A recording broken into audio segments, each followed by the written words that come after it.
मोहम्मद सल्लल्लाहु अलैहि वसल्लम का जिक्र कई जगह वेद में, अथर्ववेद किताब नंबर 20 पाठ नंबर 21 मंत्र नंबर 6 में है। मोहम्मद सल्लल्लाहु अलैहि वसल्लम का जिक्र भविष्यवाणी अथर्ववेद किताब नंबर 20 पाठ नंबर 21 मंत्र नंबर 7 में भी है। मोहम्मद सल्लल्लाहु अलैहि वसल्लम का जिक्र ऋग्वेद किताब नंबर 1 पाठ नंबर 53 मंत्र नंबर 9 में भी है। कई जगह है। मोहम्मद सल्लल्लाहु अलैहि वसल्लम का जिक्र सामवेद में भी है। सामवेद अग्नि मंत्र नंबर 64 इसमें लिखा है कि ये ऋषि अपने माँ का दूध नहीं पिएगा। हम जानते हैं मोहम्मद सल्लल्लाहु अलैहि वसल्लम अपने माँ का दूध उन्होंने नहीं पिया, बीवी हलीमा का पिया। मोहम्मद सल्लल्लाहु अलैहि वसल्लम का जिक्र अहमद जैसे, अहमद मानी जो आदमी तारीफ करता है अल्लाह की, भगवान की, खुदा की, उसे कहते हैं अहमद। और अहमद मोहम्मद सल्लल्लाहु अलैहि वसल्लम का दूसरा नाम था। हिंदू धर्म की किताबों में मोहम्मद सल्लल्लाहु अलैहि वसल्लम की भविष्यवाणी अहमद नाम से कई जगह में है। सामवेद उत्तरचिक मंत्र नंबर 1500, सामवेद इंद्रा भाग नंबर 2 मंत्र नंबर 152, यजुर्वेद पाठ नंबर 31 मंत्र नंबर 18 में जिक्र आता है मोहम्मद सल्लल्लाहु अलैहि वसल्लम का अहमद जैसे।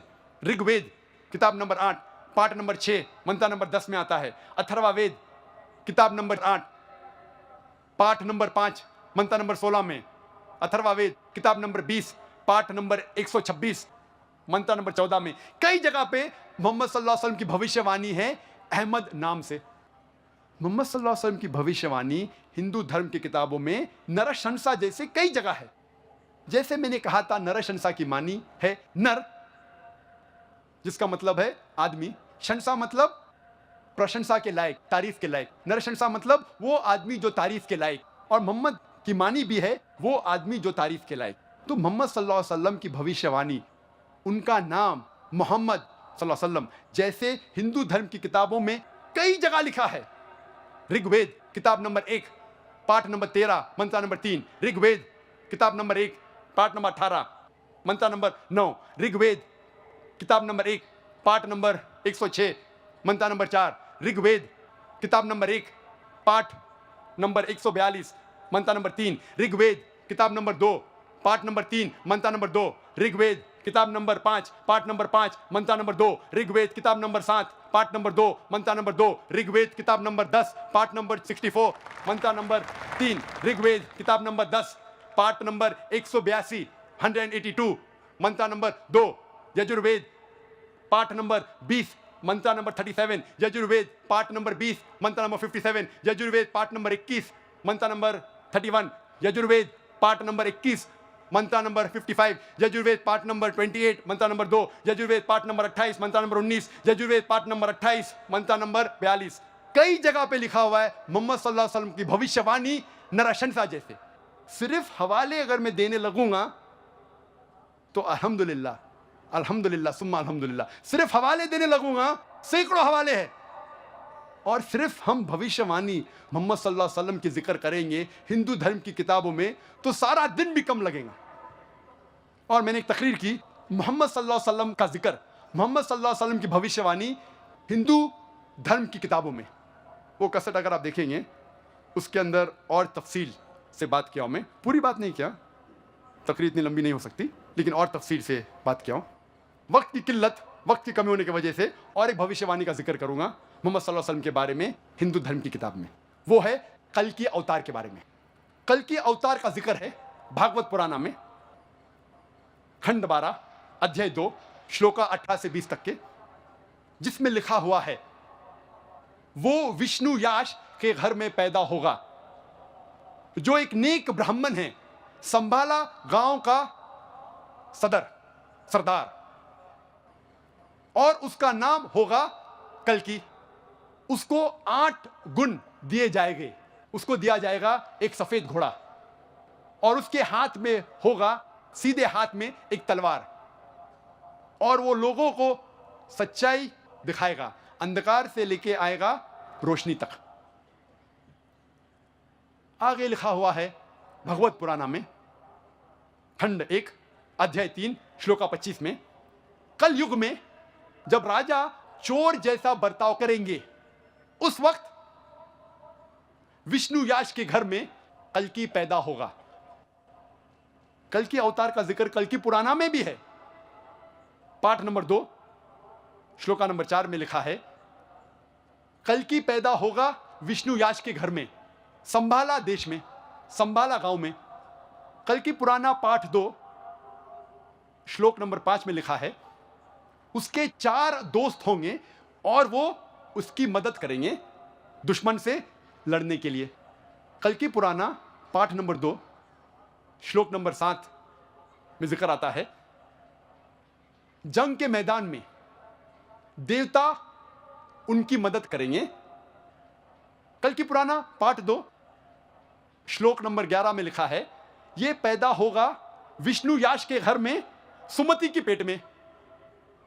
कल की पुराना पाठ नंबर 2 श्लोक नंबर 15 में लिखा है, यह कल की अवतार पैदा होगा 12वीं तारीख माधव महीने की। वक्त की कमी होने की वजह से मैं जितना जिक्र है भविष्यवाणी मोहम्मद सल्लल्लाहु अलैहि वसल्लम के बारे में, कल के अवतार के बारे में, मैं मुख्तसर से कहूंगा। नंबर 1, इस कल की अवतार के पिता का नाम होगा विष्णु याश। विष्णु याश के मानी हैं खुदा का बंदा, और मोहम्मद सल्लल्लाहु अलैहि वसल्लम के वालिद के पिता का नाम था अब्दुल्ला, जिसके मानी है अल्लाह का बंदा, खुदा का बंदा। इसमें लिखा है कल की अवतार के मां का नाम होगा सुमति। सुमति मानी अमन। मोहम्मद सल्लल्लाहु अलैहि वसल्लम के मां का नाम था आमिना, जिसके मानी है अमन, जिसके मानी है सलामती। ये कल की अवतार पैदा होगा संभाला गांव में। संभाला के मानी अमन की जगह, और मोहम्मद सल्लल्लाहु अलैहि वसल्लम पैदा हुए मक्का में, जिसे कहा जाता था दारुल अमन। इस भविष्यवाणी में लिखा है वो पैदा होगा संभाला गांव के सरदार के घर में। हम जानते हैं मोहम्मद सल्लल्लाहु अलैहि वसल्लम पैदा हुए कुरैश के खानदान में, जो चीफ थे। इस भविष्यवाणी में लिखा है कल की अवतार पैदा होगा 12वीं तारीख माधव के महीने में। हम जानते हैं मोहम्मद सल्लल्लाहु अलैहि वसल्लम की पैदाइश की तारीख है 12वीं रब्बी अव्वल। इस भविष्यवाणी में लिखा है कल की अवतार अंतिम ऋषि होंगे। हम जानते हैं मोहम्मद सल्लल्लाहु अलैहि वसल्लम आखिरी पैगंबर थे, और अल्लाह ताला फरमाते हैं कुरान मजीद में सूरह अहज़ाब में सूरह नंबर 33 आयत नंबर 40 में, मा काना मुहम्मदुन अबा आदम मिन रिजालिकुम वलाकिन रसूलुल्लाह व खातिमुन नबीन व काना अल्लाहु बिकुल्लि शैइन अलीमा। मोहम्मद सल्लल्लाहु अलैहि वसल्लम आप मर्दों में से किसी के पिता नहीं हैं, लेकिन वो अल्लाह के रसूल है, खातिमुन नबीन है, आखिरी नबी है, और अल्लाह सारा इल्म रखता है। इस भविष्यवाणी में लिखा है ये कल की अवतार को सबसे पहली वही एक गार में होंगी, इन अ केव, और फिर वो नॉर्थ वर्ड जाएगा। नॉर्थ कहते शिमाल, वो कल की शिमाल की तरफ जाएगा और फिर से लौट जाएगा। हम जानते हैं मोहम्मद सल्लल्लाहु अलैहि वसल्लम को पहली वही जबले नूर गारे हिरा में हुई, जब जिब्रील ने सलाम पहली वही लेके आते, और फिर मोहम्मद सल्लल्लाहु अलैहि वसल्लम ने हिजरत की मक्का से मदीना तक। मदीना मक्का के शिमाल में है, और फिर से वापस आ गए मक्का। इस भविष्यवाणी में लिखा है कि इस कल के अवतार को 8 गुण दिए जाएंगे, स्पेशल क्वालिटीज। नंबर 1 विजडम, हिकमत। नंबर 2 सेल्फ कंट्रोल, जिसके मानिए परहेजगारी। तीसरा नंबर रिस्पेक्टेड लीनिएज, अच्छा खानदान। नंबर 4 रिवील नॉलेज, वही। नंबर 5 वैलर, ताकत। नंबर 6 मेजर्ड स्पीच, अच्छा बोलना। नंबर 7 अटमोस्ट ग्रेटफुलनेस, और नंबर 8 अटमोस्ट चैरिटी, खैरात करना। और ये सारे 8 गुण अल्हम्दुलिल्लाह मोहम्मद सल्लल्लाहु अलैहि वसल्लम में मौजूद है। आगे इस भविष्यवाणी कल के अवतार में लिखा है कि ये कल की अवतार रहमत बना के भेजा जाएगा सारे इंसानियत के लिए। और अल्लाह ताला फरमाते सूरह अल अंबिया में सूरह नंबर 21 आयत नंबर 107 में, वमा अरसलनाका इल्ला रहमतल लिल आलमीन, हमने मोहम्मद सल्लल्लाहु अलैहि वसल्लम को भेजा है रहमत बना के सारे आलमों के लिए, सारे इंसानियत के लिए, सारे जहां के लिए। इस भविष्यवाणी में लिखा है कि इस कल के अवतार को एक घोड़ा दिया जाएगा, सफेद घोड़ा। और हम जानते हैं मोहम्मद सल्लल्लाहु अलैहि वसल्लम को बरक दिया गया था, बुर्क, जिसके जरिए वो मिराज किए, अल्हम्दुलिल्लाह। आगे लिखा है कि वो घोड़ा चलाएंगे तलवार को सीधे हाथ में लेके। हम जानते हैं मोहम्मद सल्लल्लाहु अलैहि वसल्लम ने कई जंग लड़ी, अक्सर सेल्फ डिफेंस में, अपने आप को बचाने के लिए, और अल्हम्दुलिल्लाह खुद उन्होंने जंग में हिस्सा लिया और कई बार घोड़ा चलाया सीधे हाथ में तलवार लेके। इस भविष्यवाणी में लिखा है कि कल के अवतार लोगों को अंधकार से रोशनी में ले आएगा। और हम जानते हैं जिस वक्त मोहम्मद सल्लल्लाहु अलैहि वसल्लम अरब जमीन में पैदा हुए उसे कहते थे यौमिल जाहिलिया, उस दौर को कहते थे यौमिल जाहिलिया, द डेज ऑफ इग्नोरेंस। और मोहम्मद सल्लल्लाहु अलैहि वसल्लम ने कुरान के जरिए अल्हम्दुलिल्लाह इन अरबों को अंधकार से रोशनी तक ले गए। आगे लिखा हुआ है कि इस कल के अवतार के 4 दोस्त होंगे जो उनकी मदद करेंगे और दुश्मन के खिलाफ लड़ेंगे। हम जानते हैं ये 4 दोस्त अल्हम्दुलिल्लाह 4 खुलफा राशिदीन हैं, हज़रत अबू बकर, हज़रत उमर, हज़रत उस्मान और हज़रत अली रज़ियल्लाहु अन्हु। और आखिरी पॉइंट कि जंग के मैदान में देवता उनकी मदद करेंगे। हम जानते हैं मोहम्मद सल्लल्लाहु अलैहि वसल्लम की मदद फरिश्तों ने की जंग के मैदान में, जिसका जिक्र है सूरह आल इमरान सूरह नंबर 3 आयत नंबर 123 से 125 तक, और सूरह अनफाल सूरह नंबर 8 आयत नंबर 8 और 9 में। ये था मुख्तसरन से कल के अवतार का जिक्र और मोहम्मद सल्लल्लाहु अलैहि वसल्लम की भविष्यवाणी हिंदू धर्म की किताबों में। 5वां रुकन ईमान का आखिरत। पहले हम तस्करा करेंगे आखिरत का हिंदू धर्म में। हिंदू धर्म में मुख्तलिफ राय है आखिरत के बारे में। सबसे आम राय है cycle of birth, death and rebirth, also known as doctrine of rebirth. Hindi में कहते हैं पुनर्जन्म, संस्कृत में कहते हैं समसारा, इंग्लिश में इसे कहते हैं ट्रांसमाइग्रेशन ऑफ सोल, भी इसे कहते हैं doctrine of rebirth, transmigration of soul and also reincarnation theory. आम हिंदू समसारा में मानते हैं और वो कहते हैं और तस्करा करते हैं भगवत गीता की एक श्लोक का। भगवत गीता में लिखा है पाठ नंबर 2 में श्लोका नंबर 22 में, जिस तरीके से इंसान अपने पुराने कपड़े निकालता है और नए कपड़े पहनता है, उसी तरीके से आत्मा पुराने जिस्म को छोड़ के नए जिस्म में जाती है।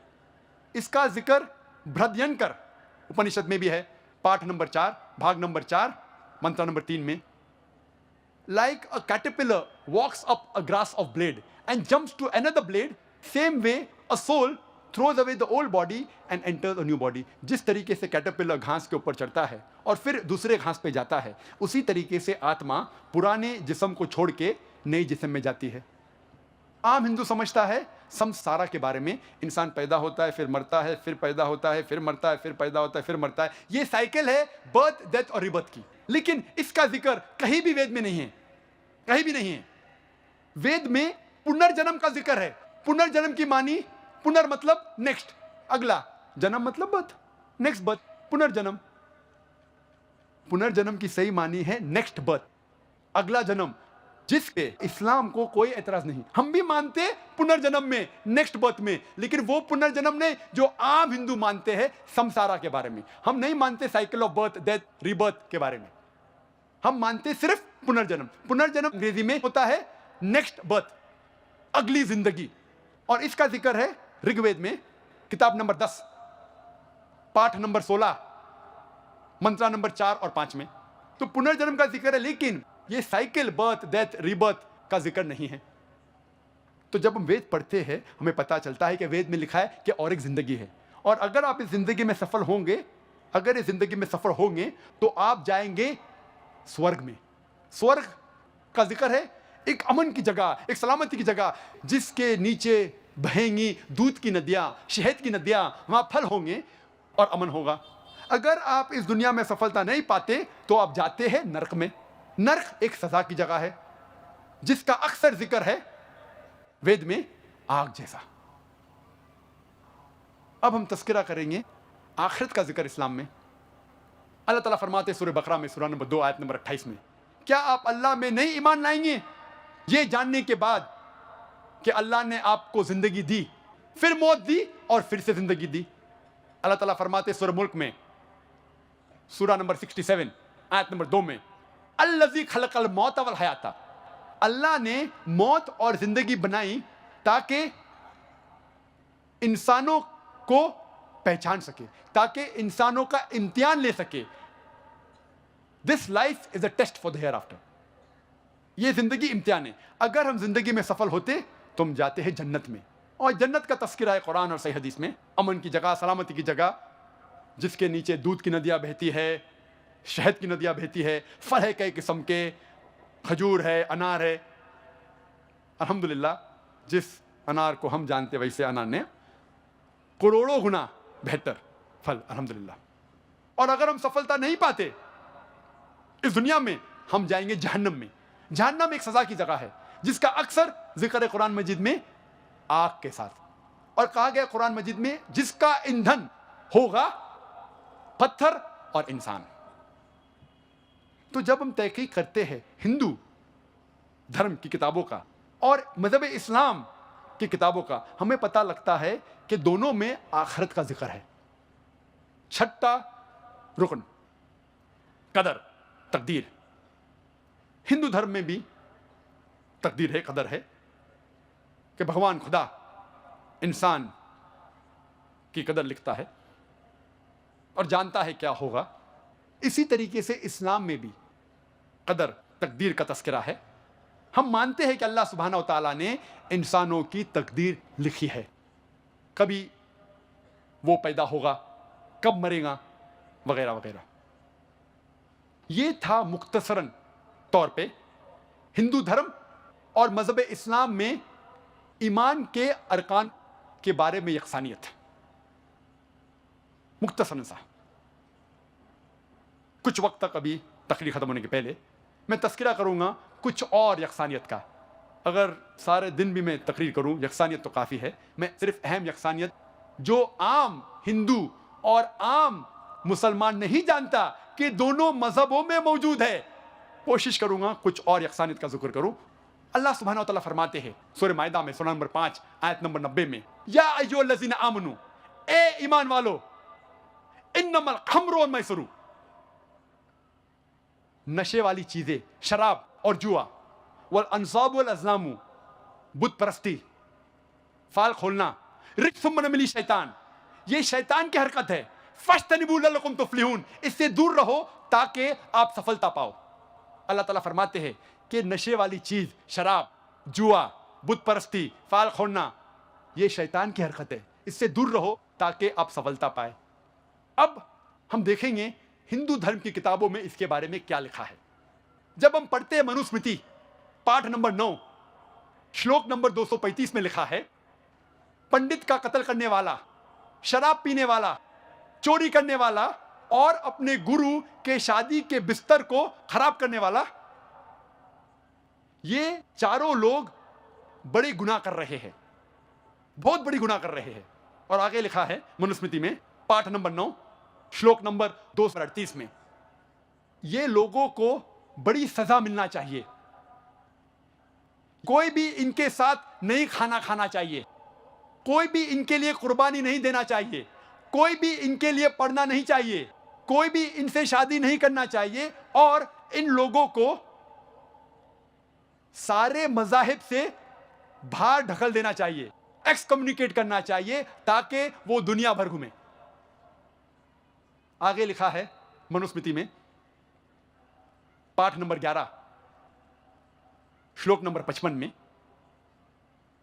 जो पंडित का कत्ल करता है, शराब पीता है, चोरी करता है, अपने गुरु के शादी के बिस्तर को खराब करता है, चारों किस्म के लोगों, ये बहुत बड़ा गुनाह कर रहे हैं, और जो भी इनके साथ दोस्ती रखता है वो भी गुनाह कर रहा है।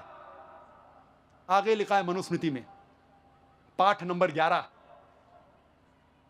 श्लोक नंबर 94 में, शराब गंदगी से बनती है, इसीलिए कोई भी पंडित, कोई भी राजा और आम इंसान शराब नहीं पीना चाहिए। शराब हिंदू धर्म की किताबों में कई जगह लिखा है कि हराम है, कई जगह, और भी जगह लिखा है। मिसाल के तौर पे मनुस्मृति पाठ नंबर 7 श्लोका नंबर 47 to 50 में, मनुस्मृति पाठ नंबर 9 श्लोका नंबर 225 में, मनुस्मृति पाठ नंबर 11 श्लोका नंबर 151 में भी लिखा है कि शराब हराम है। ऋग्वेद किताब नंबर 8 पाठ नंबर 2 मंत्र नंबर 12 में भी लिखा है कि शराब हराम है। ऋग्वेद किताब नंबर 8 पाठ नंबर 21 मंत्र नंबर 14 में भी लिखा है कि शराब हराम है। अभी हम तस्करा करेंगे जुए के बारे में हिंदू धर्म की किताबों में क्या लिखा है। जब हम पढ़ते हैं ऋग्वेद किताब नंबर 10 पाठ नंबर 34 मंत्र नंबर 3 में, इसमें लिखा है कि जुए खेलने वाला, जुआरी, वो कहता है मेरी पत्नी मुझसे नाराज है, मेरी वालदा, मेरी माता मुझसे नफरत करती है, और लोग मेरा साथ नहीं दे रहे हैं। और आगे लिखा है ऋग्वेद में किताब नंबर 10 पाठ नंबर 34 मंत्र नंबर 13 में कि जुआ मत खेलो लेकिन खेती करो और जो भी आप कमाएंगे उसमें खुश रहो। आगे जब हम पढ़ते मनुस्मृति, इसमें लिखा है पाठ नंबर 7 में श्लोक नंबर 50 में, जुआ खेलना, शराब पीना, औरतों के पीछे भागना और शिकार करना ये चारों बड़े गुनाह हैं। और जुआ खेलना हराम कई जगह लिखा है हिंदू धर्म की किताबों में। मनुस्मृति पाठ number 9 shloka number 221 to 228, Manusmriti पाठ नंबर 7 श्लोका नंबर 47, मनुस्मृति पाठ नंबर 9 श्लोका नंबर 258 to 262, कई जगह लिखा है कि जुआ खेलना हराम है। फाल खोलने के बारे में, ज्योतिषगिरी के बारे में भी लिखा है हिंदू धर्म की किताबों में। मनुस्मृति में लिखा है पाठ नंबर 9 श्लोका नंबर 258 to 262 में कि झूठ बोलना, फाल निकालना और लोगों को बेवकूफ बनाना ज्योतिषगिरी से यह हराम है और राजा उन्हें कठिन से कठिन सजा देना चाहिए उनके जुर्म के मुताबिक। कुरान मजीद में अल्लाह सुब्हानहू व तआला फरमाते सूरह बकरा में सूरा नंबर 2 आयत नंबर 188 में, अपनी जायदाद का इस्तेमाल मत करो रिश्वत देने के लिए। रिश्वत इस्लाम में हराम है और इसका जिक्र मनुस्मृति पाठ नंबर 9 श्लोक नंबर 258 to 262 में भी है। यहां लिखा है कि गलत तरीके से पैसे बनाना और रिश्वत देना हराम है। राजा उन्हें कठिन से कठिन सजा देना चाहिए उनके जुर्म के मुताबिक। जब हम कुरान मजीद पढ़ते, अल्लाह सुब्हानहू व तआला कम से कम 4 आयतों में फरमाते हैं। सूरह बकरा सूरा नंबर 2 आयत नंबर 173, सूरह माइदा सूरा नंबर 5 आयत नंबर 3, सूरह अनाम सूरा नंबर 6 आयत नंबर 145 और सूरह नहल में सूरा नंबर 16 आयत नंबर 115 में हुर्रिमत अलैकुमुल मैततु वद्दमु वल लहमुल खिंजीर वमा उहिल्ला लिगैरिल्लाह बिही, आपके लिए हराम है मरा हुआ जानवर, खून, खिंजीर का गोश्त, सुअर का गोश्त और गैरुल्लाह के नाम का खाना। जिस खाने पे अल्लाह के अलावा किसी और का नाम लिया गया है, खुदा के अलावा, वो आपके लिए हराम है। जब हम पढ़ते हैं हिंदू धर्म की किताबें, इसमें भी लिखा है मनुस्मृति में पाठ नंबर 5 श्लोका नंबर 19 में, इसमें लिखा है कि ब्राह्मण सुअर का गोश्त नहीं खाना चाहिए, खिंजीर नहीं खाना चाहिए, उसके लिए हराम है। विष्णु सूत्रा में लिखा है पाठ नंबर 5 श्लोक नंबर 49 में, अगर कोई खिंजीर का गोश्त बेचता है, सुअर का गोश्त बेचता है, उसका हाथ या उल्टे पैर काटना चाहिए। कुरान में भी लिखा है कि सुअर का गोश्त खाना हराम है, लेकिन कहीं भी नहीं लिखा है कि अगर कोई सुअर का गोश्त बेचता है तो उसके हाथ और पैर काटना चाहिए। हिंदू धर्म की किताब में लिखा है विष्णु सूत्रा में पाठ नंबर 5 श्लोक नंबर 49 में, अगर कोई सुअर का गोश्त खिंजीर बेचता है, उसका हाथ या पैर काटना चाहिए। इस्लाम में मर्द और औरत के लिए हिजाब के बारे में लिखा है। इस्लाम में मर्द और औरत को हिजाब करना चाहिए। इसका जिक्र है सूरह नूर में सूरा नंबर 24 आयत नंबर 30 और 31 में, और कई जगह सही हदीस में इसका जिक्र है, और कुरान मजीद में सूरह अहज़ाब सूरा नंबर 33 आयत नंबर 59 में है। मुख्तसरन से इसके 6 नुक्ते हैं हिजाब के। नंबर 1 वो है सतर, एक्सटेंट। आदमी का सतर है नाफ से लेके घुटने तक, यह हिस्सा हमेशा ढका हुआ रहना चाहिए। औरतों के लिए सारा जिस्म, सिर्फ चेहरा और हाथ दिखा सकती है, इसके अलावा सारा जिस्म ढका हुआ होना चाहिए। यह है सतर औरतों के लिए। बाकी 5 नुक्ते मर्द और औरत के लिए सेम है, यकसा है। दूसरा पॉइंट, दूसरा नुक्ता, कपड़े जो पहने जाते हैं वो पतले नहीं होना चाहिए, ट्रांसपेरेंट नहीं होना चाहिए, ताकि लोग कपड़े के थ्रू देख सके। तीसरा, कपड़े चुस्त नहीं होना चाहिए ताकि जिस्म का ढांचा दिखे। पहले के अलावा बाकी 5 नुक्ते आदमी और औरत के लिए यकसा है। चौथा नुक्ता कि कपड़े इतने भड़कीले नहीं होना चाहिए कि दूसरे जिन्स को मुतासिर कर सके। It should not be so glamorous so that it attracts the opposite sex.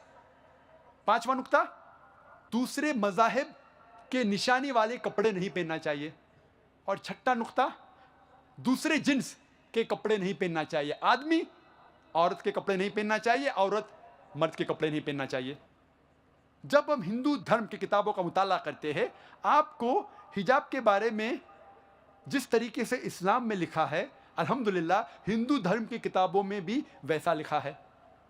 Rigveda किताब नंबर 8 पाठ नंबर 33 मंत्रा नंबर 19 में लिखा है, ए औरत, ब्रह्मा ने तुझे औरत बनाया है, इसीलिए नजर को नीची करो और जो आपके कपड़े जिस्म को छुपा रहा है वो जिस्म का हिस्सा मत दिखाओ। ऋग्वेद में लिखा है किताब नंबर 10 पाठ नंबर 85 मंत्रा नंबर 30 में आदमी औरत के कपड़े नहीं पहनना चाहिए। महावीर चरित्र पाठ नंबर 2 सफा नंबर 71 में लिखा है, श्री राम कहते हैं अपनी बीवी श्रीमती सीता से, जब परशुराम को देखते हैं श्री राम श्रीमती सीता से कहते हैं, परशुराम अपने बुजुर्ग है, आप नजर नीचे करो और पल्लों को सिर पे ढाको। Put the veil yourself and low your gaze. जब हम पुरानी किताब पढ़ते हैं कॉइन एज के बारे में, सिक्के के बारे में, कॉइन के बारे में ऑफ गुप्ता एज, इसमें कई फोटो है जिस पे दिखाया गया है कि पुराने ज़माने में सिक्कों पे औरतों के फोटो होते थे और कई हिंदुस्तानी औरत, इस भारत देश के औरतें अपना सिर पल्लों से ढकते थे और ये वेल और ये पल्लो कई बार कोनी तक आता था। आज की तारीख में भी, आज भी अगर आप जाएंगे कई गांव में औरतें सिर को पल्लों से ढकते हैं जिस तरीके से इस्लाम में लिखा है। वक्त की किल्लत होने की वजह से एक और हिंदू धर्म और मजहब इस्लाम में यकसानियत का जिक्र करूंगा। इस्लाम में मर्द को एक से ज्यादा शादी करने की इजाजत है, मैक्सिमम सबसे ज्यादा 4 बीवी रखने की इजाजत, उससे ज्यादा नहीं। और अक्सर लोग इसके बारे में मजाक उड़ाते हैं, ओ एक से ज्यादा बीवी करने की इजाजत है, और हम मुसलमान जवाब नहीं दे सकते। इसका सही जवाब मेरे बाकी तकरीर में सुनिए। अभी वक्त कम होने की वजह से मुझे तकरीर को ख़त्म करना है चंद मिनटों में। क्यों इस्लाम में एक से ज़्यादा बीवी करने की इजाज़त है, आप मेरी तकरीर सुनिए। वुमेन्स राइट्स इन इस्लाम, ख़वातीन की हुकूक इस्लाम में, या मिसकंसेप्शन इन इस्लाम, इस्लाम के बारे में गलतफहमी। लेकिन मैं ये वादे करना चाहता हूँ इस तकरीर में कि हिंदू धर्म में भी हिंदू को एक से ज़्यादा बीवी करने की इजाज़त है। ये इंडियन गवर्नमेंट ने 1954 सन 1954 में स्पेशल हिंदू मैरिज एक्ट में कहा हिंदू मर्द एक से ज्यादा बीवी नहीं रखना चाहिए। इंडियन गवर्नमेंट ने कहा, हिंदू धर्मशास्त्र ने नहीं। हिंदू किताब में कहीं भी नहीं जिक्र है कि आदमी एक से ज्यादा बीवी नहीं रखना चाहिए, कहीं भी नहीं जिक्र है। मैं तालिब इल्म हूं कंपैरेटिव रिलीजन का, तकाबुल मज़ाहिब का, कहीं भी नहीं लिखा है। जब हम रामायण पढ़ते हैं उसमें तस्किरा है श्री राम के वालिद का, पिता का, किंग दशरथ, राजा दशरथ, उसकी एक से ज्यादा बीवी थी। जब हम महाभारत पढ़ते हैं श्री कृष्ण का जिक्र है, श्री कृष्ण के कितने बीवियां थी? 4, 10, 100, 16,108। जब श्री कृष्णा के 16,108 बीवियां हो सकते तो मुसलमान के 4 क्यों नहीं हो सकते? और विष्णु सूत्रा में लिखा है पाठ नंबर 24 में, मंत्रा नंबर 1 में, श्लोक नंबर 1 में कि ब्राह्मण 4 बीवियां रख सकता है। क्यों इस्लाम में इजाजत है? आप मेरे बाकी तकरीरें सुनिए। मैं तकरीर के अंत में कुछ नुक्ते वाजे करना चाहता हूं तकरीर खत्म करने के पहले, बहुत अहम है, वरना तकरीर it will not be complete, मुकम्मल नहीं होगी।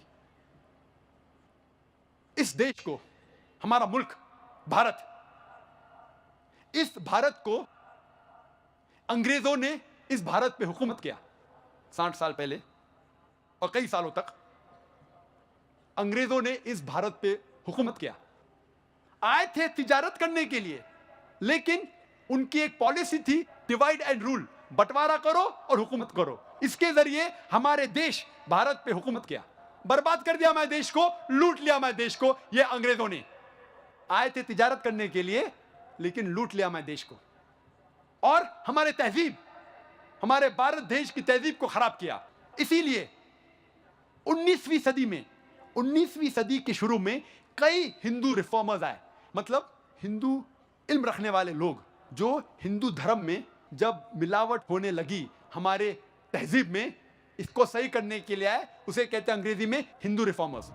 इस्लाम में मर्द को एक से ज्यादा शादी करने की इजाजत है, मैक्सिमम सबसे ज्यादा 4 बीवी रखने की इजाजत, उससे ज्यादा नहीं। और अक्सर लोग इसके बारे में मजाक उड़ाते हैं, ओ एक से ज्यादा बीवी करने की इजाजत है, और हम मुसलमान जवाब नहीं दे सकते। इसका सही जवाब मेरे बाकी तकरीर में सुनिए। अभी वक्त कम होने की वजह से मुझे तकरीर को ख़त्म करना है चंद मिनटों में। क्यों इस्लाम में एक से ज़्यादा बीवी करने की इजाज़त है, आप मेरी तकरीर सुनिए। वुमेन्स राइट्स इन इस्लाम, ख़वातीन की हुकूक इस्लाम में, या मिसकंसेप्शन इन इस्लाम, इस्लाम के बारे में गलतफहमी। लेकिन मैं ये वाजे करना चाहता हूँ इस तकरीर में कि हिंदू धर्म में भी हिंदू को एक से ज़्यादा बीवी करने की इजाज़त है। ये इंडियन गवर्नमेंट ने 1954 सन 1954 में स्पेशल हिंदू मैरिज एक्ट में कहा हिंदू मर्द एक से ज्यादा बीवी नहीं रखना चाहिए। इंडियन गवर्नमेंट ने कहा, हिंदू धर्मशास्त्र ने नहीं। हिंदू किताब में कहीं भी नहीं जिक्र है कि आदमी एक से ज्यादा बीवी नहीं रखना चाहिए, कहीं भी नहीं जिक्र है। मैं तालिब इल्म हूं कंपैरेटिव रिलीजन का, तकाबुल मज़ाहिब का, कहीं भी नहीं लिखा है। जब हम रामायण पढ़ते हैं उसमें तस्किरा है श्री राम के वालिद का, पिता का, किंग दशरथ, राजा दशरथ, उसकी एक से ज्यादा बीवी थी। जब हम महाभारत पढ़ते हैं श्री कृष्ण का जिक्र है, श्री कृष्ण के कितने बीवियां थी? 4, 10, 100, 16,108। जब श्री कृष्णा के 16,108 बीवियां हो सकते तो मुसलमान के 4 क्यों नहीं हो सकते? और विष्णु सूत्रा में लिखा है पाठ नंबर 24 में, मंत्र नंबर 1 में, श्लोक नंबर 1 में कि ब्राह्मण 4 बीवियां रख सकता है। क्यों इस्लाम में इजाजत है? आप मेरे बाकी तकरीरें सुनिए। मैं तकरीर के अंत में कुछ नुक्ते वाजे करना चाहता हूं तकरीर खत्म करने के पहले, बहुत अहम है, वरना तकरीर it will not be complete, मुकम्मल नहीं होगी। इस देश को, हमारा मुल्क भारत, इस भारत को अंग्रेजों ने इस भारत पे हुकूमत किया 60 साल पहले, और कई सालों तक अंग्रेजों ने इस भारत पे हुकूमत किया। आए थे तिजारत करने के लिए, लेकिन उनकी एक पॉलिसी थी डिवाइड एंड रूल, बंटवारा करो और हुकूमत करो। इसके जरिए हमारे देश भारत पे हुकूमत किया, बर्बाद कर दिया हमारे देश को, लूट लिया हमारे देश को। ये अंग्रेजों ने आए थे तिजारत करने के लिए, लेकिन लूट लिया हमारे देश को, और हमारे तहजीब, हमारे भारत देश की तहजीब को खराब किया। इसीलिए 19वीं सदी में, 19वीं सदी के शुरू में कई हिंदू रिफॉर्मर्स आए, मतलब हिंदू इल्म रखने वाले लोग, जो हिंदू धर्म में जब मिलावट होने लगी हमारे तहजीब में, इसको सही करने के लिए आए। उसे कहते हैं अंग्रेजी में हिंदू रिफॉर्मर्स। और सबसे अव्वल और बेहतरीन रिफॉर्मर बहुत फेमस है, उसका नाम है राजा राम मोहन रॉय। राजा राम मोहन रॉय की पैदाइश है 1772 की, और राजा राम मोहन रॉय ने महारत पाई अंग्रेजी जबान में, पर्शियन में और अरबी जबान में। और वो सख्त खिलाफ थे सती के। औरत, बीवी अपने आप को अपने शोहर के पैर पे जब उसे जलाया जाता है, जब अंदर जाती है, जल जाती है जिंदा, उसे कहते हैं सती, उसके खिलाफ था। राजा राम मोहन रॉय ने कोशिश की उपनिषद को फैलाने की। उन्होंने कहा कि उपनिषद के टीचिंग्स है, जो सिखाया गया उपनिषद में, उसके मुताबिक हमें जिंदगी जीना चाहिए। और वो सख्त खिलाफ थे बुत परस्ती के। उन्होंने एक किताब लिखी सन 1803 में, तोहफाहुल मुहाहिदीन, एक किताब लिखी पर्शियन में, तोहफाहुल मुहाहिदीन। इसमें लिखा कि भगवान खुदा एक ही है, बुत परस्ती गलत है, वो पॉलीथियज्म, अनेक खुदा के खिलाफ थे, खुदा सिर्फ एक था। उन्होंने कहा, और इस किताब में लिखा कि बुत परस्ती हराम है, अवतार गलत है, भगवान इस जमीन पे रूप लेके नहीं आता है, इंसान का रूप धारण करके नहीं आता है। और राजा राम मोहन रॉय ने लिखा कि जात पात, कास्ट सिस्टम गलत है, ऊंच नीच, जात पात गलत है। और उन्होंने कायम किया एक इदारा जिसका नाम था ब्राह्मो समाज।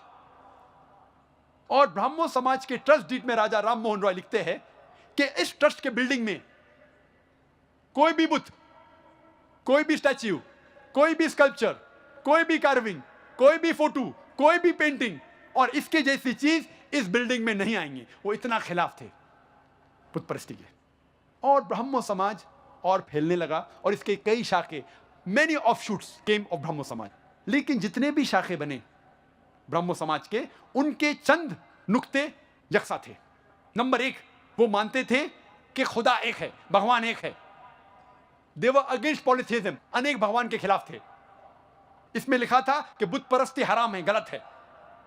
इसमें लिखा था कि अवतार जैसी चीज, भगवान इंसान का रूप धारण करके धरती पे नहीं आते। कास्ट सिस्टम, जात पात के खिलाफ थे। Cycle of birth and rebirth optional था। आपको मानने का है तो मानो, नहीं मानने का है तो नहीं मानो, पुनर्जन्म में। राजा राम मोहन रॉय के बाद आते हैं जस्टिस राणा डे, बॉम्बे के थे। उन्होंने कायम किया प्रार्थना समाज।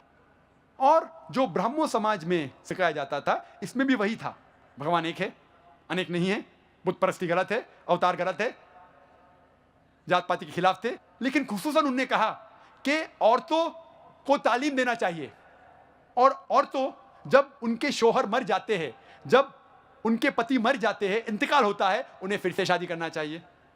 तारीख कहती है कि उसके बाद और एक ग्रेट हिंदू रिफॉर्मर आए, उसका नाम था स्वामी दयानंद सरस्वती। वो गुजराती ब्राह्मण थे और उन्होंने कायम किया आर्य समाज। और आर्य समाज के शाखे सब जगह है, बॉम्बे में भी है, पूना में भी है। और उन्होंने कायम किया 1875 में।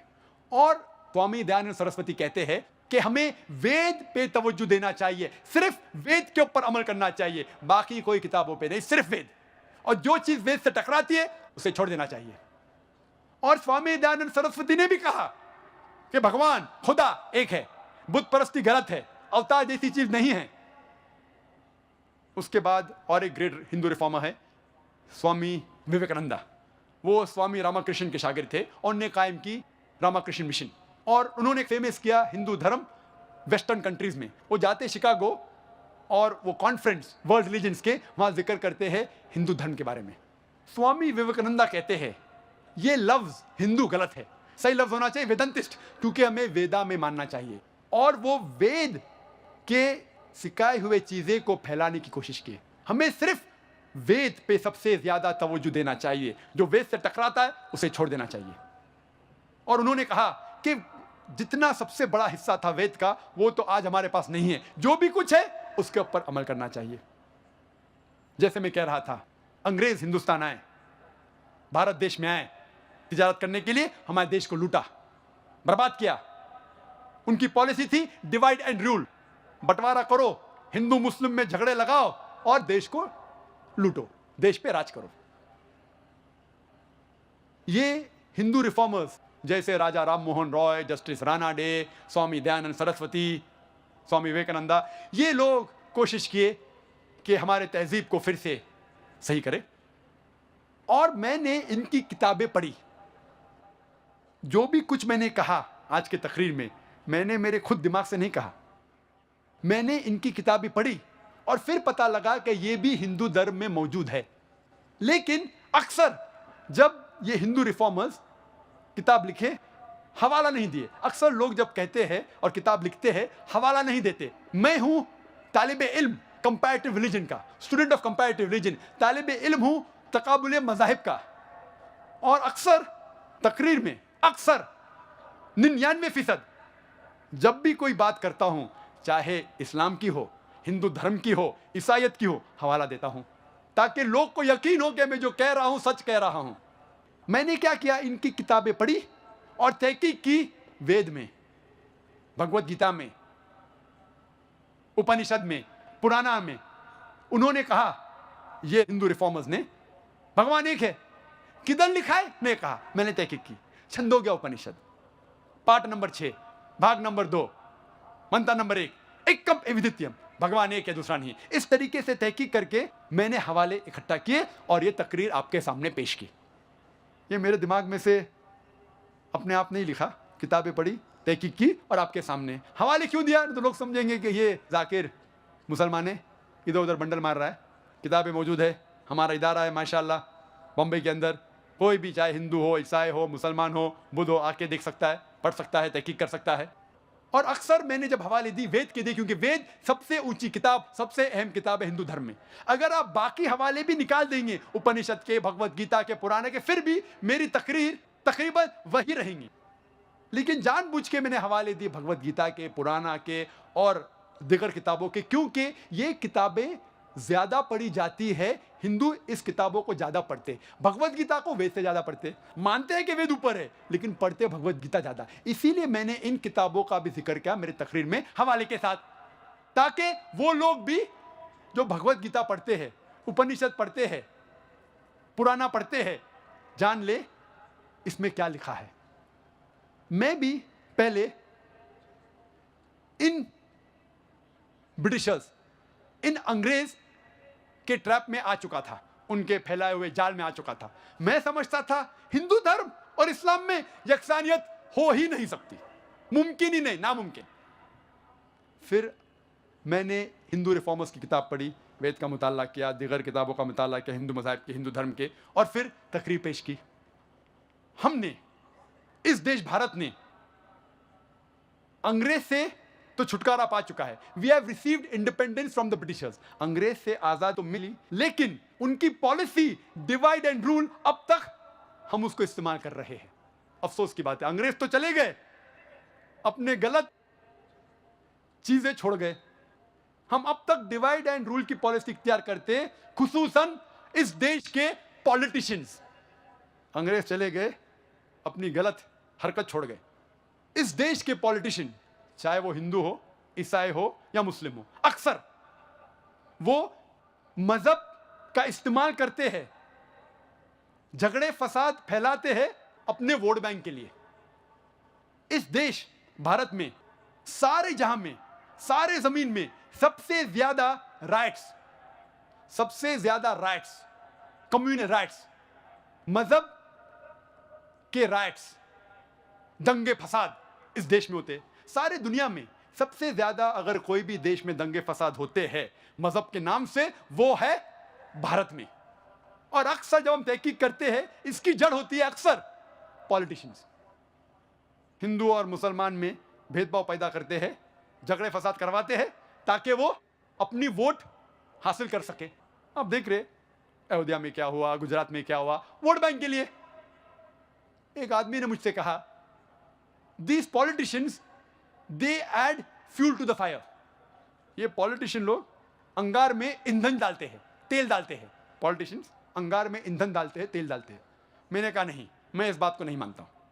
आई डोंट अग्री, मैं ये नहीं मानता हूं। I don't agree that politicians add fuel to the fire, the politicians add fire to the fuel। Politicians आग में ईंधन नहीं डालते, ईंधन में आग डालते हैं। ईंधन के कई फायदे हैं, गाड़ी चलती है, प्लेन चलती है, फैक्ट्रियां चलती है, देश का बढ़ावा होता है। Fuel is used for good work. ये पॉलिटिशियंस इस ईंधन में आग डालते हैं और देश को बर्बाद करते हैं। अक्सर एक आर्टिकल आया था 2 साल पहले, दिसंबर के महीने में 2003 में। जापान कहती है कि अगले 20 साल में ये देश भारत, इंडिया सुपर पावर बनेगा। जो देश जो सबसे आगे जाएगा वो है Bharat, India. In terms of power, in terms of wealth, in terms of economic, माली हालत से सबसे ऊंचा होगा हिंदुस्तान, साइंस की हालत से हिंदुस्तान, ताकत की हालत से हिंदुस्तान। हम जानते हैं अंग्रेज आने के पहले हिंदुस्तान सारे दुनिया में सबसे अव्वल था, ताकती लिहाज से, माली लिहाज से। अंग्रेज आए, लूट लिया हमारे देश को।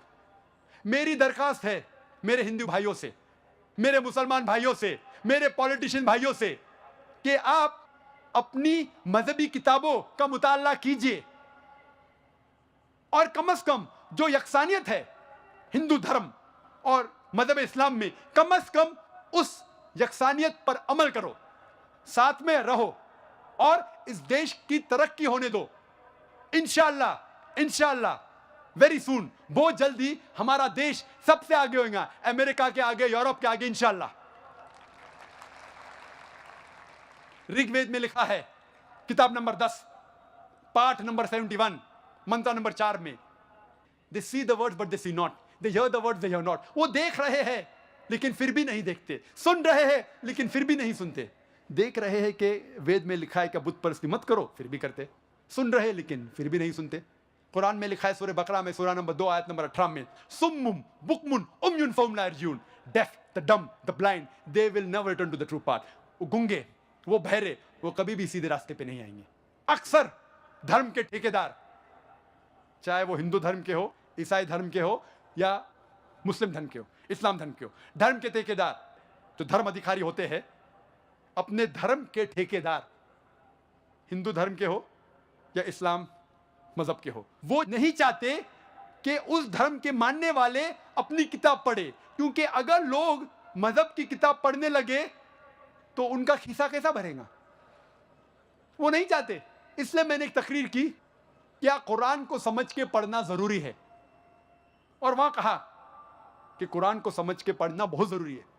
सबसे बेहतर है कि अरबी जबान हम जाने ताकि हम डायरेक्ट कुरान को समझ सके। अगर अरबी जबान नहीं जानते तो कम से कम उस जबान में कुरान का तर्जुमा पढ़ो जिस जबान में आपको महारत है। अगर आपको उर्दू जबान पे महारत है तो उर्दू में पढ़िए कुरान मजीद का तर्जुमा, अगर हिंदी जबान पे महारत है तो हिंदी में पढ़िए, मराठी जबान पे महारत है मराठी में पढ़िए, लेकिन कम से कम कुरान का तर्जुमा तो पढ़िए, फिर आपको कोई भी घुमाएगा नहीं। इसीलिए सर विलियम म्यो एक क्रिटिक है इस्लाम का, बहुत स्ट्रॉन्ग क्रिटिक, इस्लाम के खिलाफ है, इस्लाम के खिलाफ लिखता है। फिर भी उसने लिखा 200 साल पहले कि कुरान एक वाहिद किताब है, एक वाहिद मजहबी किताब है जो अब तक इसमें मिलावट नहीं है 1200 साल तक के। आज की तारीख में 1400 साल के बाद भी कुरान में जरा भी मिलावट नहीं। क्यों? एक क्रिटिक, एक इस्लाम का दुश्मन भी लिखता है। क्यों? क्योंकि कुरान नाजिल हुआ है अरबी जबान में, और कम से कम 15 से 20 करोड़ लोग दुनिया भर में अरबी जबान जानते हैं। कोई कुरान में मिलावट कर ही नहीं सकता। 15 से 20 करोड़ इंसान अरबी जबान जानते हैं, लेकिन दिगर मज़ाहिब की किताब जिस लैंग्वेज, जिस जबान में लिखी गई है वो डेड लैंग्वेजेस है, मरी हुई जबान है। Hardly handful of them know, चंद लोग सिर्फ जानते हैं, तो मिलावट करना बहुत आसान है। इसीलिए मेरी दरखास्त है हिंदुस्तान के गवर्नमेंट से, इस देश भारत के गवर्नमेंट से, हिंदू भाइयों से, कि आप संस्कृत पढ़ो, अपनी किताबों का मुताला करो, अपनी हिंदू धर्म की किताबों का मुताला करो, वेद पढ़ो जो सबसे अहम किताब है, और फिर जानो उसमें क्या लिखा है। और आज हम ये वादा करें हिंदू भाइयों, मुसलमान भाइयों, कि हम कम से कम, इख्तिलाफ तो है हमारे मजहब में, मैं ये नहीं कह रहा हूं कि इख्तिलाफ नहीं है, इख्तिलाफ तो है, हिंदू धर्म और मजहब इस्लाम में है, उसको छोड़ दे। कम से कम जो चीज यकसा है हिंदू धर्म और मजहब इस्लाम में, कम से कम उसके ऊपर अमल करे, कम से कम वो चीज अमल करे जो यकसानियत हिंदू धर्म और मजहब इस्लाम में है। इन दोनों धर्मों मजहबों में लिखा हुआ है कि भगवान खुदा एक है, खुदा का कोई भी बुद्ध नहीं है, कोई भी प्रतिमा नहीं है, उसका अवतार नहीं है। हम खुदा के पैगंबरों में माने, और आखिरी पैगंबर मोहम्मद सल्लल्लाहु अलैहि वसल्लम में माने, ईमान लेके आए, आखिरत में माने, उस खुदा की किताबों में माने, और ये मान ले कि ये जिंदगी आखिरत के लिए एक इम्तिहान है। इंशाअल्लाह हमारा देश तरक्की करेगा, ये दंगा फसाद बंद हो जाएगा, और हम आखिरत में भी सफलता पाएंगे। मैं तकरीर को खत्म करना चाहता हूं कुरान मजीद की आयत से। सूरह यूनुस में सूरह नंबर 10 आयत नंबर 108 में अल्लाह ताला फरमाते हैं, अब सच्चाई हक आप तक पहुंच चुकी है, अगर आप इसको मानेंगे तो आपके लिए बेहतर है, अगर इसको ठुकराएंगे तो आपका ही नुकसान होगा। मैं आपके ऊपर वकील नहीं हूं, और मैं आपके लिए जिम्मेदारी नहीं ले सकता हूं। वाखिर दावाना अल्हम्दुलिल्लाहि रब्बिल आलमीन।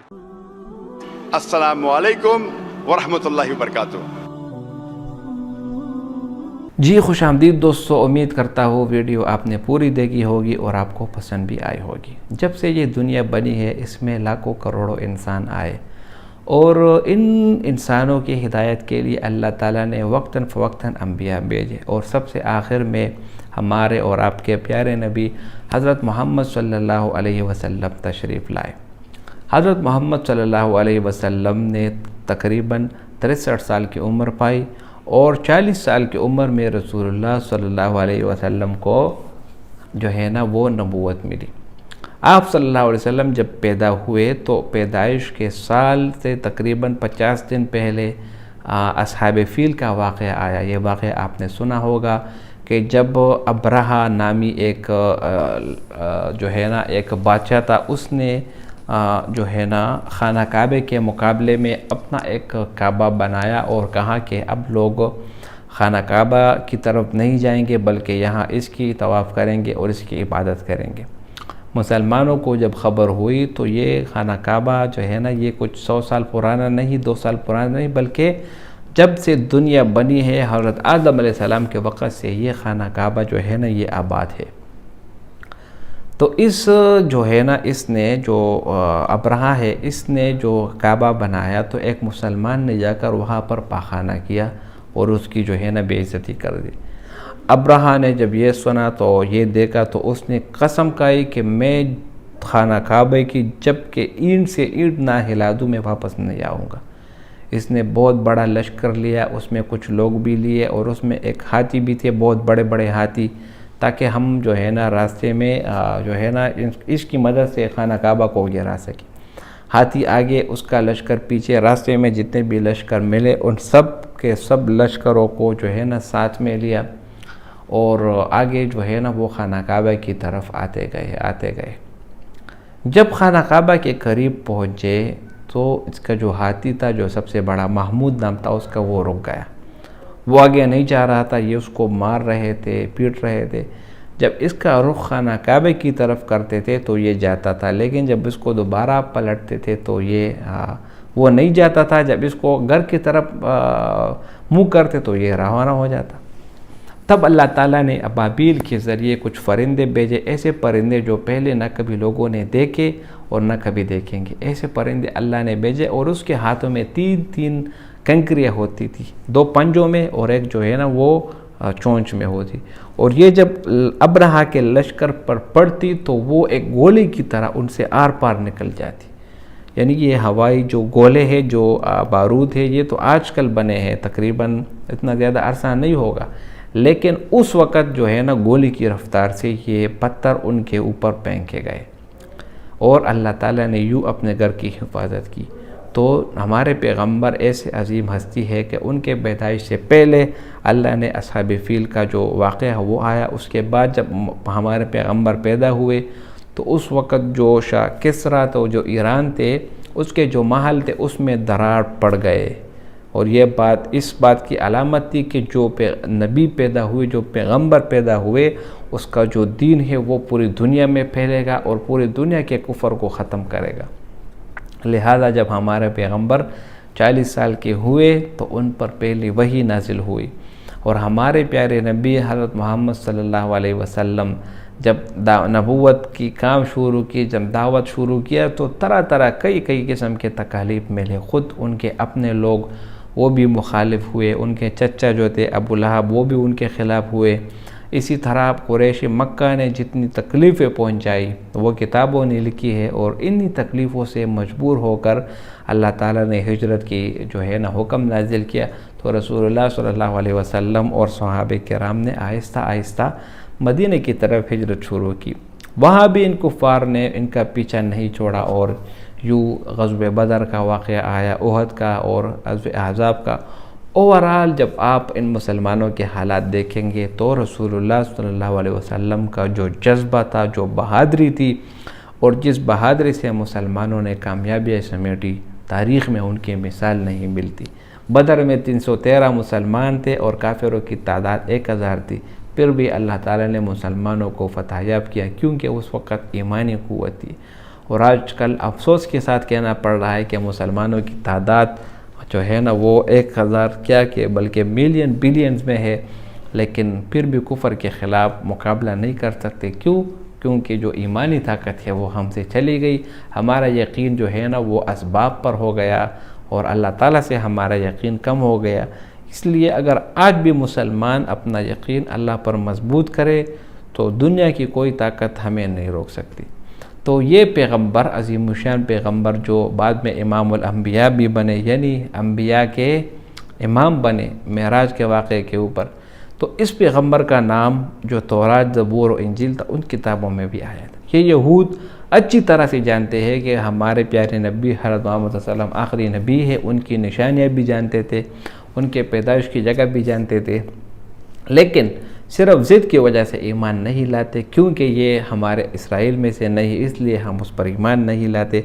और कुरान में अल्लाह फरमाते हैं अल्लज़ीना आतीनाहुमुल किताब यारिफूनहु कमा यारिफून अब्नाअहुम, जिन लोगों को किताबें मिली है यानी अहले किताब यहूद और नसारा, ये पैगम्बर सल्लल्लाहु अलैहि वसल्लम को इतना जानते हैं कि अपने बेटों को जिस तरह बंदा जानता है इससे भी ज़्यादा ही जानते हैं, लेकिन ज़िद की वजह से ये ईमान नहीं लाते। इसी तरह इस वीडियो में आपने देखा डॉक्टर जाकिर नाइक ने कहा कि हिंदुओं की जो किताब है उसमें भी आया है, पैगम्बर सल्लल्लाहु अलैहि वसल्लम का नाम आया है वगैरह वगैरह। तो इन सब से ये साबित करने की कोशिश करते हैं कि हमारे प्यारे नबी वो आखिरी नबी है, लिहाजा आप जो है ना उसकी उस पर ईमान लाए और वो जो इस्लाम मज़हब लाए उस पर आप जो है ना उसमें हम दाखिल हो जाए। और वाकई इस्लाम एक अमन वाला मज़हब है, जो भी इसमें दाखिल होता है वो अमन पाता है। उम्मीद करता हूँ वीडियो आपको पसंद आई होगी। अगर वीडियो आपको पसंद आए इस चैनल को सब्सक्राइब करें। बहुत शुक्रिया।